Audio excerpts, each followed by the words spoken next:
Today's episode is brought to you in part by a new podcast, The Chronicles of Now, a podcast that commissions authors like Roxane Gay, Colin McCann, Carmen Maria Machado, and Curtis Sittenfeld to write short fiction inspired by the headlines. Each episode features a new work of fiction inspired by the biggest stories of our time, like what does COVID-19 do to our relationships? How do we make sense of climate change and extinction? And perhaps most mysteriously, what is going on with Trump's tweets? Because in such uncertain times, sometimes art, fiction, is the only way to make sense of it all. The Chronicles of Now is imaginative storytelling at its most compelling. Subscribe in Apple Podcasts or wherever you listen. Today's episode is also brought to you by Scorpion Fish by Natalie Bakopoulos, which Claire V. Watkins calls a riveting, elegant novel, keenly observed in the manner of Elena Ferrante and Rachel Cusk. Set in contemporary Athens, the novel follows academic Mira as she returns to her childhood home. It's a story of how and where we find our true selves, in the pull of the sea, the sway of late-night bar music, the risk and promise of art, and in the sparkling electric summertime charge of endless possibility. Says Jesmyn Ward, Scorpion Fish dazzles, fierce and tender in turn. The clarity of its insights about love and loss and grief will break you and remake you. Savor it and it will leave you changed. Scorpion Fish is out now from Tin House. I'm excited to present today's craft talk to you, partially because I first learned about Lacy M. Johnson through attending a craft talk of hers in 2014. That talk was called Mastery, Mystery, Mania Against Chronology and Memoir. I was so impressed by this talk that I reached out to her about being on the show. She wasn't coming through Portland, but several years later, she reached out to me to tell me she was, and we had a remarkable conversation about her memoir, The Other Side, and about writing against chronology. One that so many people responded to that it was a no-brainer to have her on last year for her essay collection, The Reckonings. I was also in the audience when Lacy gave today's craft talk at the 2018 Tin House Summer Writers Workshop. This talk, titled On Likability, eventually became an essay which was selected by Rebecca Solnit for Best American Essays 2019. After hearing today's talk, you can find the two long-form conversations with Lacy in the podcast archives at tinhouse.com/podcasts. Enjoy today's Tin House Live episode with Lacy M. Johnson on Likability. This is pretty fresh and new and still in progress, so I welcome feedback and I welcome the conversation that we're going to have at the end, hopefully. And I know that in the description of the talk, it talks about how women writers are seen as unlikable, but I think I'm going to just trust that I'm going to expand that a little bit through this talk. So this is on likability. My daughter comes home from school at least once a week and announces to me that no one likes her. She has done something that is too weird or bold or has said a thing with which others disagree. She has had to sit alone during lunch or play alone during recess. She even sat on the buddy bench, she tells me, and no one came. Right? At the moment she says or does the weird, bold thing, she doesn't care what anyone thinks or whether they agree or disagree. It's only afterward, after she has felt herself shunned, ostracized, and completely alone with her decision, that she begins to question it. She is 11 and a half. The half is important.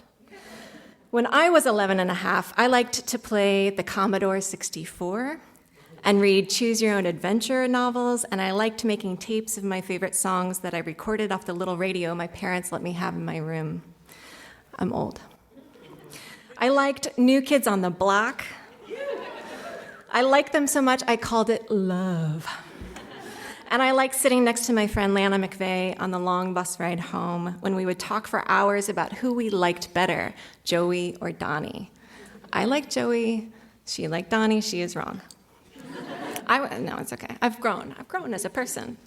I was very young. He has blue eyes. I mean, it's cute. Anyway, I liked to climb the...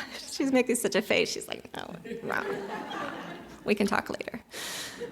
I liked to climb the row of mulberry trees that grew beside the long driveway to our farm. I liked to wander in the woods and eat blackberries straight off the vine. I liked being alone sometimes, but not always. And I liked how my arm hair glowed gold in the sun. When I was 14, 2.5 years older than my daughter is now, I liked a boy who was a few years older than me. He played on the basketball team, was over 6 feet tall, had chest hair, and on his upper lip grew what was, in retrospect, a very sad excuse for a mustache. I liked that he wore Drakkar Noir, that he stood with his hands in his pockets, that he drove a fast car. I wanted him to like me back, so I agreed to sneak out of my friend Lisa's house where I was supposed to be spending the night, and I agreed to meet him down the road. And when he picked me up in his fast car and drove to a liquor store that mostly disregarded the state's liquor laws, I agreed to drink from the bottle he handed me. I liked how it tasted, how giddy and free being drunk made me feel. I agreed to sneak him back into my friend's house to the basement. I did not like what he did to me. I didn't like how he kept kissing me after I told him to stop, or how he overpowered me, held me down, put a pillow over my face so no one in the house would hear me crying for help. I agreed to doing things I didn't really want to do that night because I had been taught somewhere along the way that it was a blessing to be liked by a man, that I should be flattered by the attention from the grown men who called to me on the street while I was walking alone, from the one who kept calling even after I asked him to stop, from the drum major who wanted me to suck his dick in the back of the car. I learned soon enough that being liked meant favor, meant preferential treatment, meant at least there wouldn't be violence. I was supposed to be flattered that my Spanish professor liked me enough to invite me to his apartment while I was still his student, to his bed, that he invited me to live with him. He was the one who proved to me that it didn't matter how likable I was. There was always the threat of violence or punishment for saying or doing something he didn't like. We could be at the market choosing fish and fresh tomatoes for dinner, and his hand would be resting on the small of my back. And the next moment, it would be raised to strike me. I tried diminishing myself in such a way that I wouldn't provoke, wouldn't anger him. I tried bending myself according to his pleasure so that he would like everything I did and said and thought. It didn't matter because no matter what I did, it was never enough. I kept at it anyway until there was almost nothing left in me of the person I had been. And that person I became, who was barely a person of her own, was the person he liked the best. I wrote a memoir about that, about how that happened, about how a man convinced me to give away all of my power and authority and to reject everything in the world that brings me joy without even realizing I was doing it. It wasn't easy to write that book, and I knew that if he ever read it, he wouldn't like what I had said. The first time I read From the Other Side, which was here at Tin House in the amphitheater, I am not exaggerating when I say I thought he might show up to shoot me with a gun. But what actually happened is that my story found an audience instead. After its release, the criticism most often waged against my memoir, which was that my narrator, which, spoilers, is me, isn't likable. Yeah, right? That I write things that make my readers uncomfortable and that I make choices with which my readers disagree. As if my most important job in finding language for a story that had none were to please. As if by labeling me unlikable, they don't have to listen to the story I needed to tell. Raped women are unlikable, apparently. So are strong women, women who survive. Ambitious women are unlikable, women who are good at their jobs, women who tell the truth. Women who don't take shit are unlikable, women who burn bridges, women who know what they are worth. Why shouldn't women know their worth? Just because we're not supposed to? Just because people don't like it when we do? I know, for example, I am good at lots of things. I am not good at singing, and you'll hear that later, at karaoke, but I write like a bad motherfucker. I am very funny in person. You heard my jokes. Also, I just ran a marathon, right? It wasn't pretty, and I wasn't fast, but I persisted. And it is small confidences like these from which I draw courage to tell the truth without regard for whether anyone likes it. As a woman, I have been raised to be nurturing, to care for others' feelings and well-being, often at the expense of my own. I have been taught that to be liked is to be good. But I have noticed, maybe you have also noticed, that certain men are allowed to be any way they want. They get to be nuanced and complex. They get to be adventurous or reclusive. They can say anything, do anything, disregard rules and social norms, break laws, commit treason, rob us blind, and nothing is held against them. A white man in particular can be an asshole, a rapist, a pedophile, a kidnapper of children, can commit genocide, or actually do nothing notable or interesting at all. And we are expected to hang on his every word as if it is a fucking gift to the world. Likability doesn't even enter the conversation. His writing doesn't even have to be very good. I'm gonna take a drink real quick. It's getting hot in here. I am still talking about writing, believe it or not, though there is an uncanny resemblance to current events in the wider world. Let us consider, for example, our most recent presidential election. On the one hand, we had such a man as this, an unapologetically racist, sexist, homophobic, serial sexual assailant, a grifter, a con man. And on the other hand, we had a woman many people didn't like.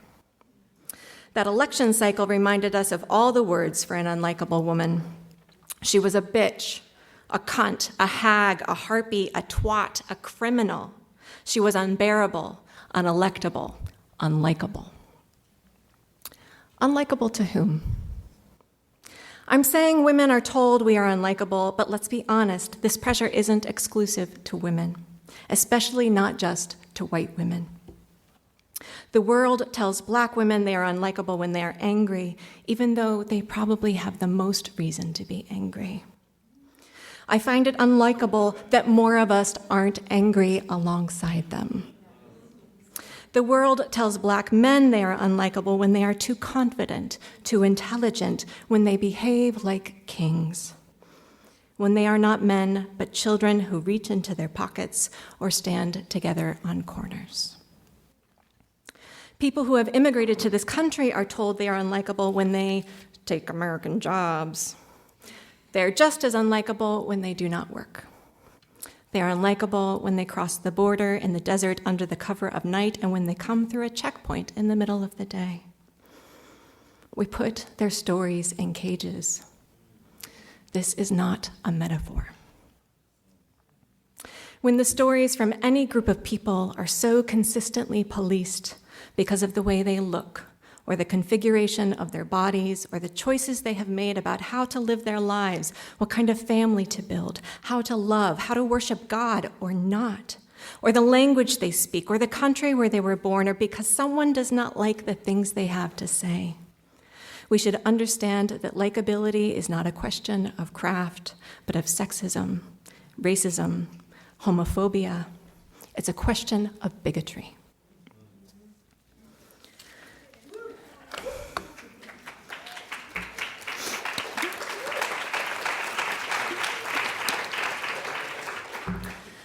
pressure to remain likable exerts power over us and the stories we feel it is safe enough to tell. We tell ourselves stories in order to live, Joan Didion famously writes in The White Album. By the way, I don't like Joan Didion, but she's a really good writer, and I honor her enough to tell the difference. Stories are how we know ourselves, how we understand our relation to others.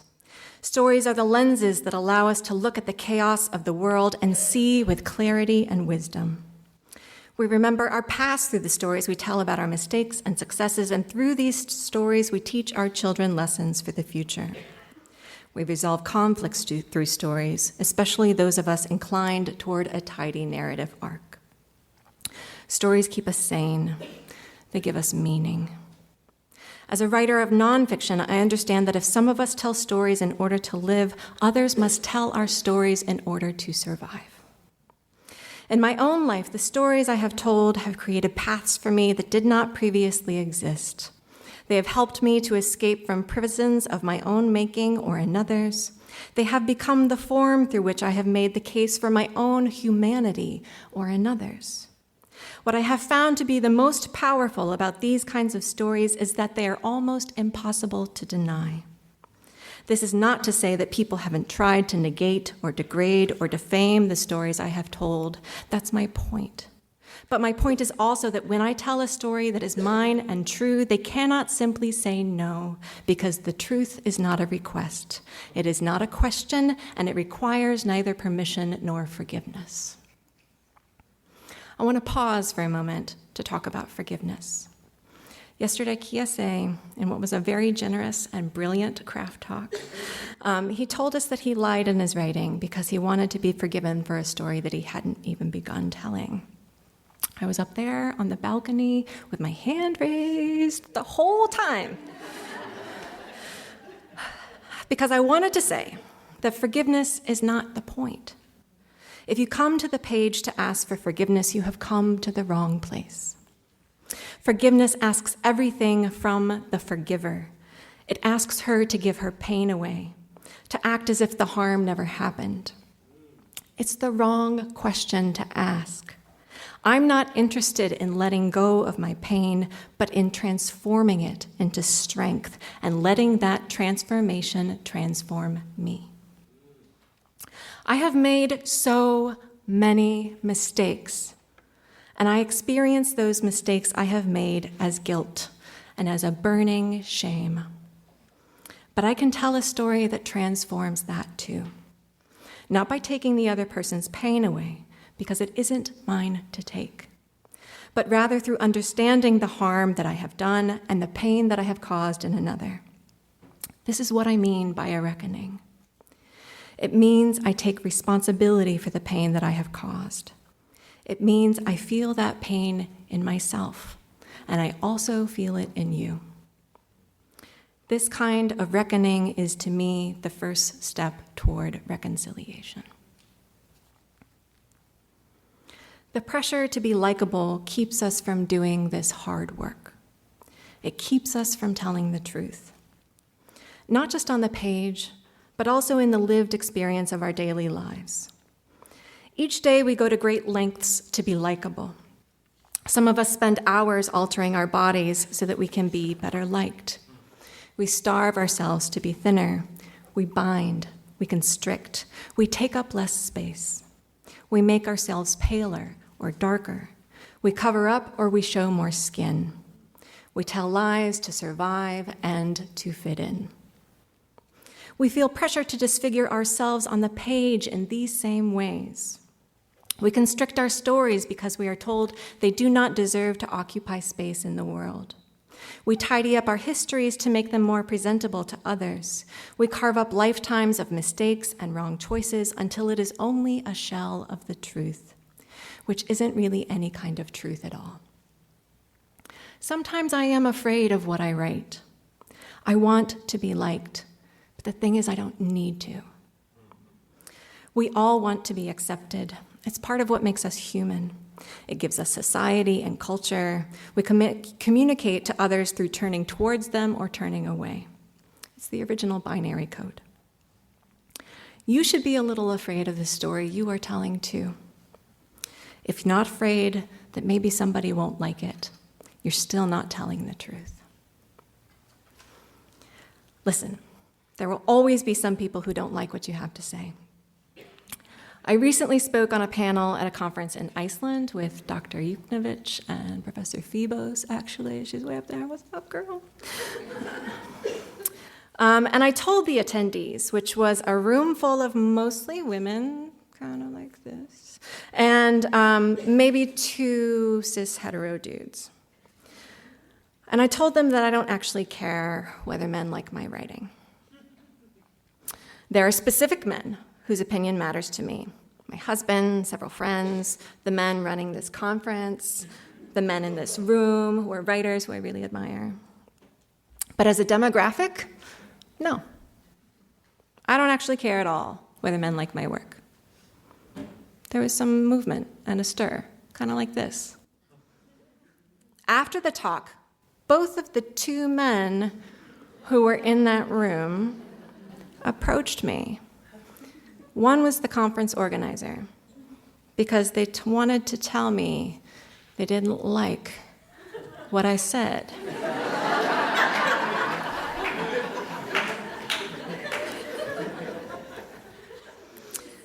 Imagine for a moment the luxurious freedom of being so appallingly unself-aware. Just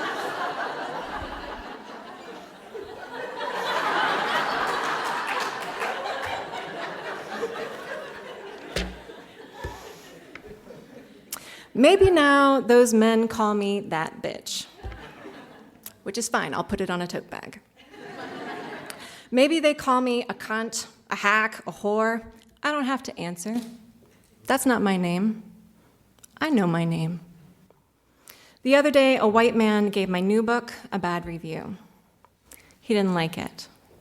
But I figure if I wrote a book some white man didn't like, maybe I'm doing something right.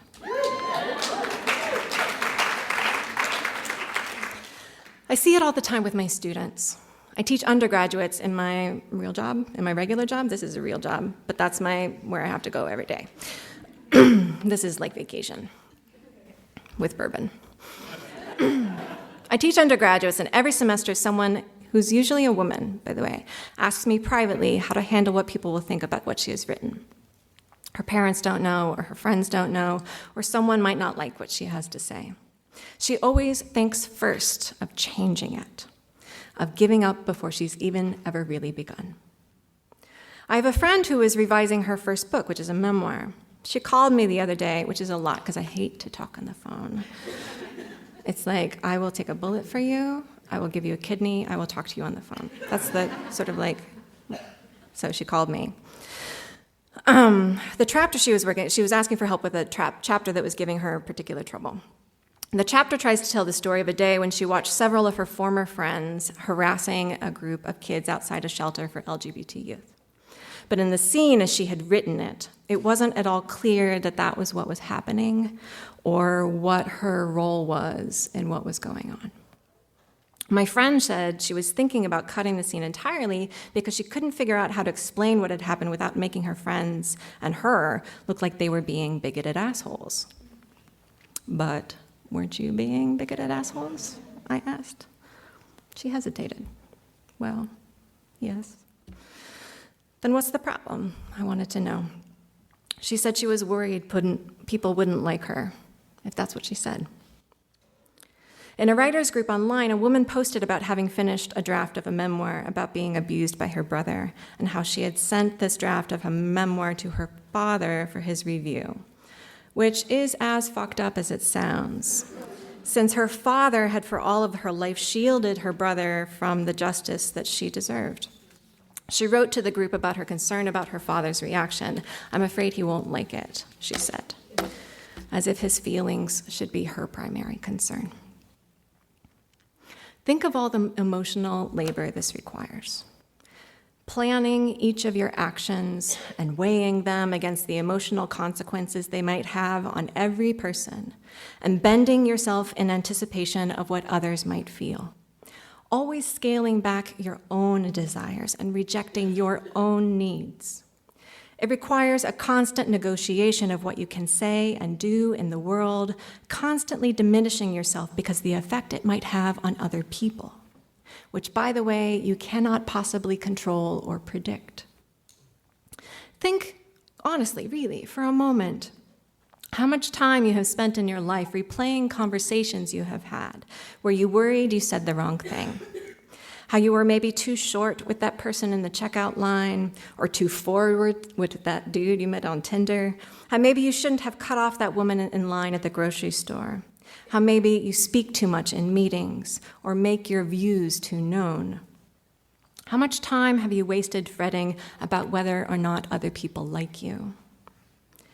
Do you think that those same people spend that same time fretting over you? Just do a quick calculation. How much of your life do you think? Hours? Days? A week? Maybe entire years? What masterpieces could you have made by now if you directed your energy toward telling the truth instead? I think perhaps one reason, maybe the primary reason that the world tries so hard to pressure us to be likable and to punish us when we aren't, is because they are afraid we will realize that if we don't need anyone to like us, we can be any way we want. We can tell any story. We can tell the truth. We can be wrong sometimes. We can make mistakes, sometimes really big ones. We can be crude and vulgar. We can change our minds. We can say something wrong, or better yet, we can say something that is unpopular but right. I want to give a shout out to Randa Gerard for that.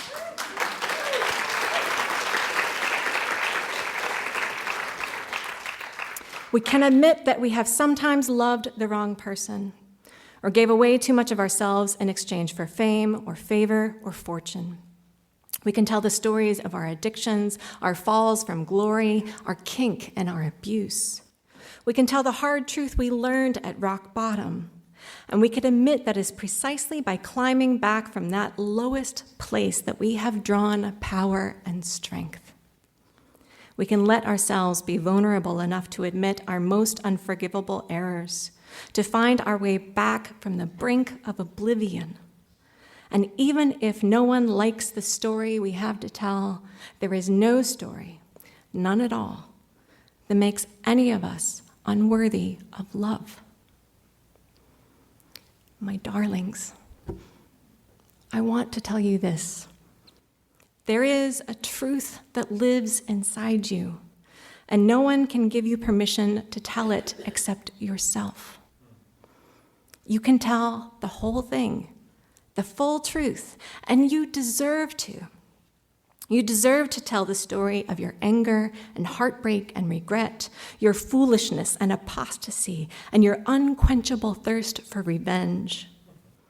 You deserve to admit that sometimes you have been a really terrible person, that sometimes you have held back when you needed to give, that sometimes you have taken more than you need. You deserve to name the harm that has been done to you by others, and you have a responsibility to name the harm you have done. What I am asking is that we make space for these stories of our failures, our ugliness, our unlikability, and greet them with love when they appear. I'm almost 40 now. God. Just a couple months. These days, I still like being alone sometimes, but not always. I like running. I like the feeling of my legs moving and my feet on the ground. I like how working my muscles makes them feel tired and sore. I like learning how to swim. I like setting very small goals and achieving them. I like singing to pop music with my children in the car, especially when it is very loud and very bad. And I like it when my daughter talks back to me, even though it also makes me mad. And I like it that she is so bold and so weird. I hope she stays bold and weird forever. And I like it when a piece of writing comes across my desk that is brave and vulnerable enough to tell the hard story that is underneath the easy story people like. that shows me the ugly truth that has been wearing a beautiful mask. I like it when a writer confronts my assumptions and biases, and I realize I have been wrong. I like to change my mind. This is the work that stories do in the world, and stories are how we will change it. I like feeling so ready for your stories to come across my desk, and I will love reading them. Thank you.